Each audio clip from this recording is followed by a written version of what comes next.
अस्सलाम वालेकुम। शुरू अल्लाह के नाम से जो बड़ा मेहरबान निहायत रहम वाला है। दोस्तों, आज मैं लेकर आई हूँ टी केक पिंक कलर में बनाऊंगी। बच्चों को पिंक कलर बहुत पसंद आती है। बहुत आसान तरीके से आपको बताऊंगी। 2 अंडे रूम टेम्परेचर में लिया है, 1 कप चीनी, आधा कप ऑयल, 1 कप गर्म पानी, वैनिला एसेंस 2-3 कतरे, खुश्क दूध 1 खाने का चम्मच। ब्लेंडर जग ले लें, 2 अंडे डाल दें, ऑयल डाल दें, चीनी डाल दें, गर्म पानी डाल दें, अच्छी तरह मिक्स कर लें। अच्छी तरह 5 मिनट इसको ब्लेंडर को चलाइए। वैनिला एसेंस 3 से 4 कतरे डाल दें। 5 मिनट हो चुका है।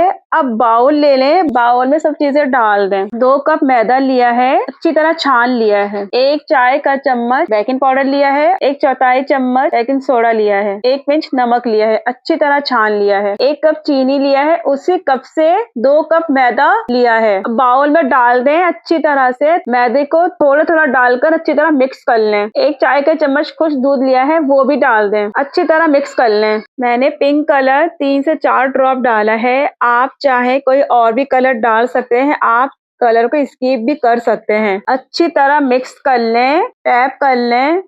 पतीला मैंने चाय का लिया है, आप बर्फ जमाने का मोल्ड भी ले सकते हैं, आप कुछ भी ले सकते हैं अपने हिसाब से। मेरे पास पतीला था छोटा सा, मैंने उसी में ही बना रही हूँ। पतीले में ऑयल लगा के रफ कॉपी के पेज है वो लगाया है और बैटर डाल दिया है। पतीले में बेक कर रही हूँ। पतीला लिया है, स्टैंडर रखा है और केक बेक करने के लिए रख दिया है। 40 से 45 मिनट तक हल्की आंच पे रखा है। 45 मिनट हो चुका है। अब छुरी के मदद से या फिर किसी बारीक सी चीज की मदद से चेक कर लिया है। ये रहा पिंक केक तैयार है। बहुत आसान तरीके से केक बना है, बहुत मजे का है। आप जरूर ट्राई करिएगा। अगर आप मेरे चैनल पर नए हैं तो प्लीज लाइक सब्सक्राइब करिएगा।